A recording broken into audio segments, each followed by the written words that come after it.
कौम एक, मजहब एक, सजदा एक हस्ती को, माना खुदा के आखिरी नबी को। मुहम्मदुन सय्यिदुल कौनैनि व थक़लैन,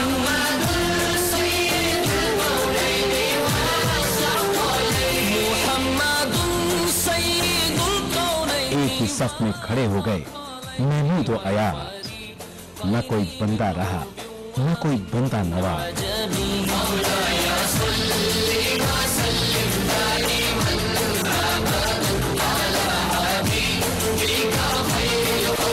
ये माह रमजान एक इनाम की सूरत हमें मिला है, जहां हम समझेंगे एक दूसरे के तकाजों को, जहां हम बांटेंगे खुशियां और रौनकें।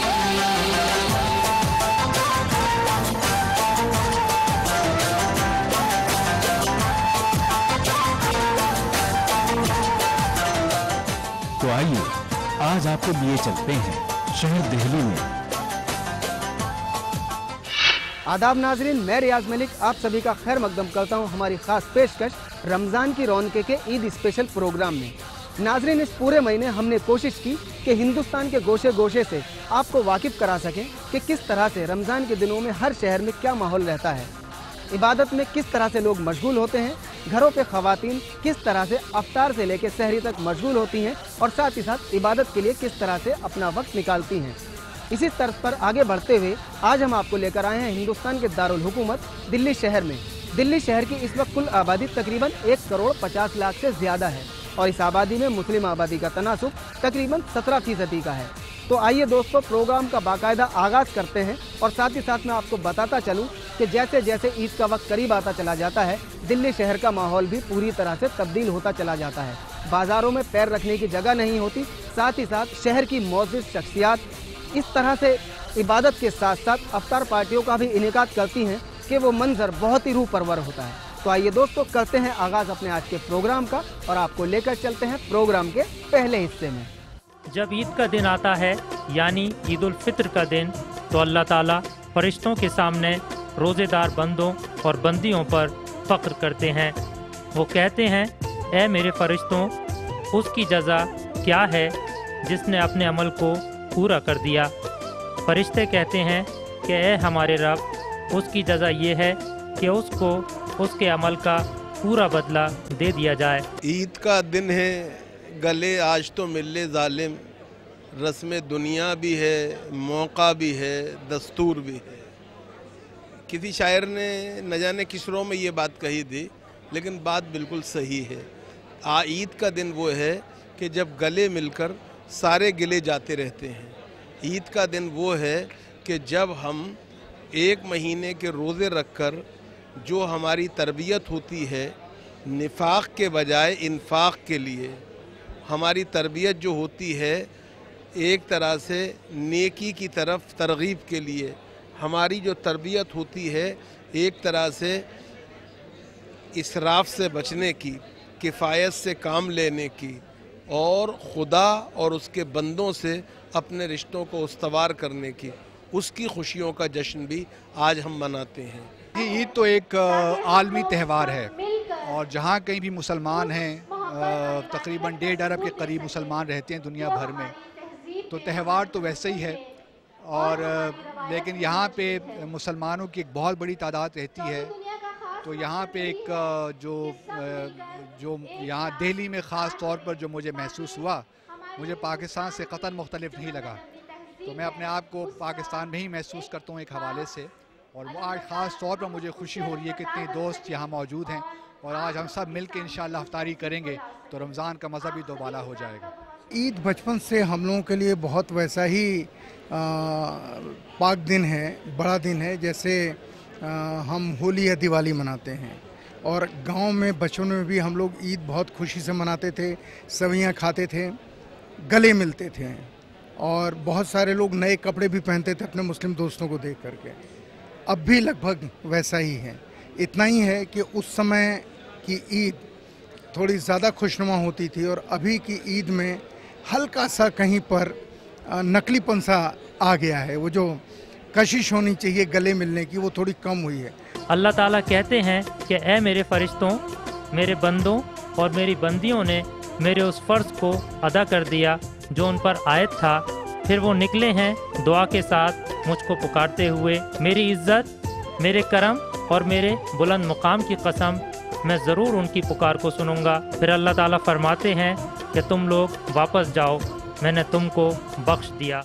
30 दिन रोज़े रखने के बाद एक स्पेशल प्रेयर होती है जिसमें हमारे मुसलमान भाई हम लोग सब गॉड को, खुदा को, अल्लाह को, भगवान को, ईश्वर को, जो भी कहें, लेकिन वो एक ही मानते हैं ना, उस एक को हम शुक्र अदा करते हैं उसका कि उसने हमको इतनी क़ुव्वत और शक्ति दी कि हम 1 महीने की लगातार इबादत करें, जिसमें सुबह के बाद कुछ खाना नहीं, सहरी के बाद से, और शाम तक अफ्तार के एक जो वक्त है उससे पहले न कुछ खाना न कुछ पीना। ये जो रोज़ा है ये असल में एक फीलिंग देता है कि भूख है क्या। बहुत से लोग जानते ही नहीं भूख क्या होती है। सो इसलिए ये समाज को बहुत यकजहती की तरफ लाता है। ईद की बहुत ही अहमियत है क्योंकि ये त्यौहार जो है हर मज़हब व मिल्लत को गले लगाने का त्यौहार है, प्यार करने का त्यौहार है, एक दूसरे के जज्बात को समझने का त्यौहार है। इसलिए ईद की खाली मुसलमानों के लिए अहमियत नहीं है, जो हमारे दीगर मज़ाहिब हिंदुस्तान में हैं उन लोगों को भी हम गले लगाते हैं, प्यार से मिलते हैं और अमन व अमान का एक पैगाम देते हैं कि हमारे मुल्क में जो हमारी सांस्कृतिक जो धरोहर है, ईद की शक्ल में हो, दिवाली की शक्ल में हो या कुछ भी हो, जो हमारे मजहबी जो सिलसिला है उस सिलसिले में हम लोगों को एक दूसरे से मिलके एक साथ मनाना चाहिए। माह रमज़ान के आखिरी अशरे में मुख्तलिफ तंजीमें, इदारे और सियासी पार्टियाँ दिल्ली में इफ्तार पार्टियों का एहतमाम करती हैं। चौथी दुनिया के संतोष भारती ने इस इफ्तार पार्टी का एहतमाम किया था, जिसमें कई मज़ाहिब से ताल्लुक़ रखने वाली मारूफ शख्सियात मौजूद थीं। हम लोग लगभग हर साल इफ्तार पार्टी करते हैं। हमको लगता है कि अखबार को, दोस्ती को, मोहब्बत को, इत्तेहाद को बढ़ाने में रोल प्ले करना चाहिए। तो जो एक रोल है कि आप लिखते हैं कि लोग मोहब्बत से रहें, दूसरा रोल है कि आप लोगों को इकट्ठा करें। इफ्तार एक ऐसा वक्त है, एक ऐसा इवेंट है तो जिसमें हम लोग सब मिलकर आपस में प्यार मोहब्बत से एक वक्त गुजार सकते हैं और एक मैसेज दे सकते हैं, एक सबक दे सकते हैं। देखिए क्या होता है कि वो अपने माहौल पे इल्ज़ाम लगाते क्यों हो, आग के शहर में बारूद बनाते क्यों हो, और आग मस्जिद में लगेगी तो जलेगा मंदिर भी, ये समझते हो तो फिर आग लगाते क्यों हो। दिल्ली अपनी गंगा जमुनी तहजीब और शान व शौकत के लिए दुनिया भर में मशहूर है। हिंदुस्तान ही एक ऐसा मुल्क है सारी दुनिया में जहां अफ्तार पार्टियों में गैर मुस्लिम हजरात भी बड़ी दिलजोई और बड़ी फराखदिली से हिस्सा लेते हैं, और हमें ऐसा महसूस होता है कि वो भी इस इबादत का हिस्सा बन जाते हैं। इफ्तार पार्टी कम से कम हिंदुस्तान में और बहुत हद तक दिल्ली में भी और जगहों पर भी सबसे बड़ा पैगाम तो ये है कि भाई एक बहुत बाबरकत महीना है जिसमें कि जो भी मुसलमान रोज़ा रख सकते हैं वो न सिर्फ ये कि रोज़ा रखें बल्कि जो आइडियल कॉन्डक्ट है वो उसको फॉलो करें।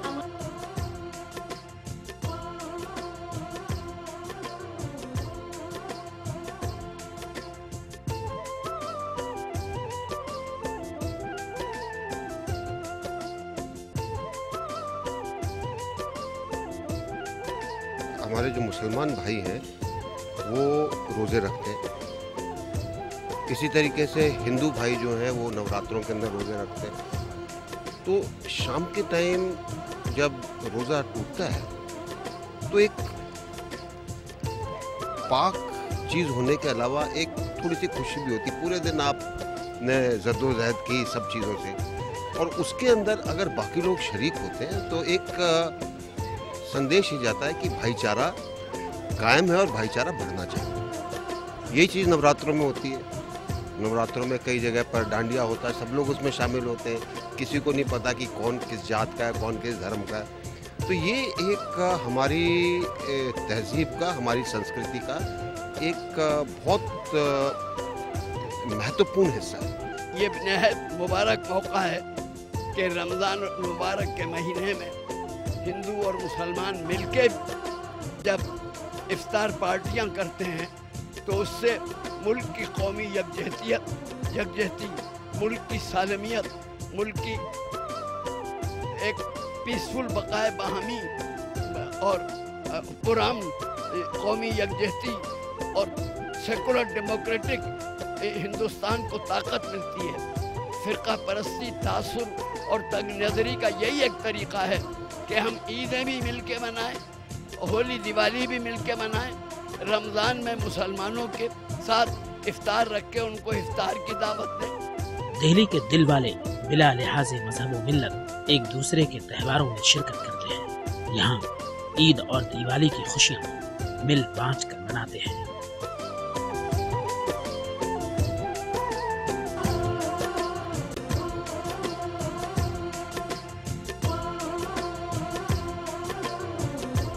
पुरानी दिल्ली की बकरा ईद हो, रमज़ान हो, वो पुरानी गलियाँ, वो तहजीब, वो सिवैयाँ, वो रोज़ा अफ्तार, जगह जगह गली गली में सजावट है और लोगों को बुलाना, रोज़ा अफ्तार कराना।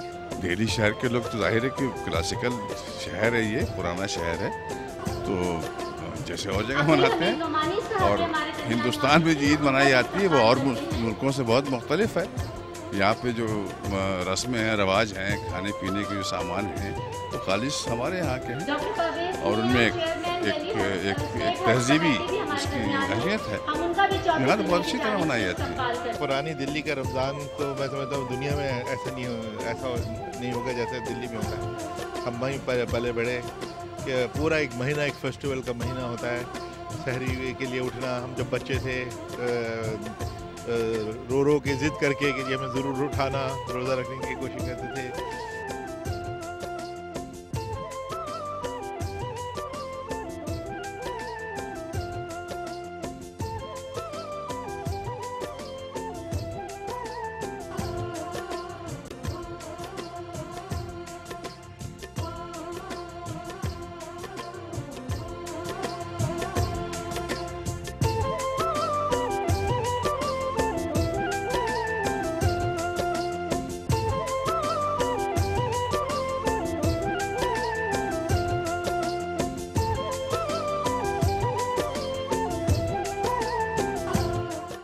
नाजरीन, आप देख रहे हैं हमारी ख़ास पेशकश रमज़ान की रौनके का आज का ईद स्पेशल प्रोग्राम और आज हम मौजूद हैं हिंदुस्तान के दारुल हुकूमत दिल्ली शहर में। अगर आप भी हमारे इस प्रोग्राम के ज़रिए अपने दोस्तों अजीज़ों को ईद की मुबारकबाद पेश करना चाहते हैं तो इसके लिए आप हमें SMS कर सकते हैं। SMS करने के लिए टाइप कीजिए RKR, आपका पैगाम, आपका नाम, आपके शहर का नाम और भेज दीजिए 56263579 पर। दोस्तों, अब वक्त हो गया एक ब्रेक का, आप कहीं जाइएगा नहीं, आते हैं एक छोटे से ब्रेक के बाद।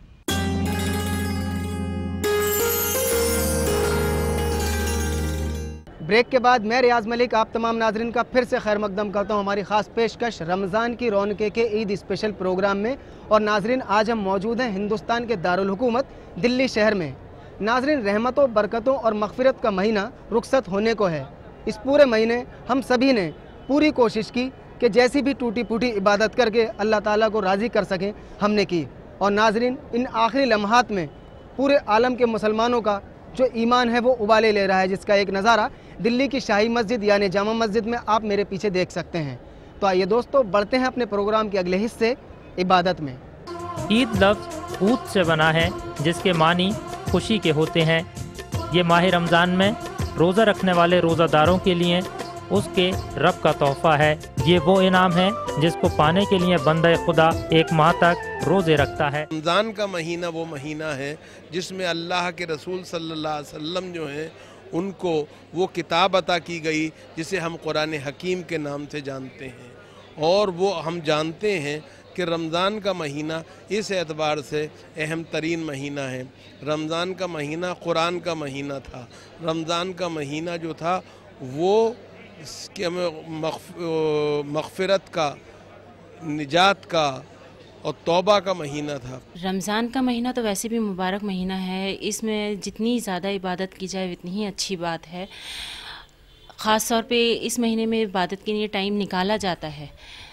आम दिनों में एक वक्त को आप छोड़ देते हैं, लेकिन रमज़ान के महीने में तो ख़ास तौर पे लोग ज़्यादा से ज़्यादा जितनी हो सकती है, नमाज़ें हैं, कुरान पाक की तिलावत करनी है, ज़्यादा से ज़्यादा आदमी टाइम निकाल के करता है, कोशिश करता है, जितना हो सकता है इतना करता है। रमज़ान का जो महीना है ये बरकतों का महीना है, मोहब्बत का महीना है, शराफत और ख़िदमत का महीना है और इबादत का महीना है। तो जितनी भी दुनिया में बड़ी शख्सियत हुई हैं, चाहे वो किसी भी धर्म से ताल्लुक़ रखते हों, उनका एक बुनियादी उसूल रहा है कि हम अपनी ज़िंदगी को अमन के साथ गुजारें। और ऐसे में जहाँ तक मुझे याद है, मैं कहना चाहता हूँ कि पैगम्बर इस्लाम हज़रत मोहम्मद साहब सल्लल्लाहु अलैहि वसल्लम, उन्होंने जो दुनिया को मैसेज दिया, एक पैगाम दिया, वो मोहब्बत का पैगाम था। हम इस महीने में ऊपर वाले की इबादत करते हैं और उनके पैगाम को आत्मसात करते हैं, दिल में रख के सबसे मोहब्बत की बात करते हैं, एक दूसरे से मिलते हैं। तो मैं इस मौके को एक मुक़द्दस मौका मानता हूँ। आज की रात इनाम की रात है। हमने इस माह मुबारक के रोजे रखे, लिहाजा अल्लाह ताला हमसे खुश होकर हमको इनामात से नवाजेंगे। इस रात में हमको चाहिए कि शब बेदारी में मसरूफ़ रहें, तहज्जुद अदा करें और अल्लाह ताला के हुजूर में रो रो कर माफ़ी मांगें और अपनी मग़फ़िरत की तलब चाहें।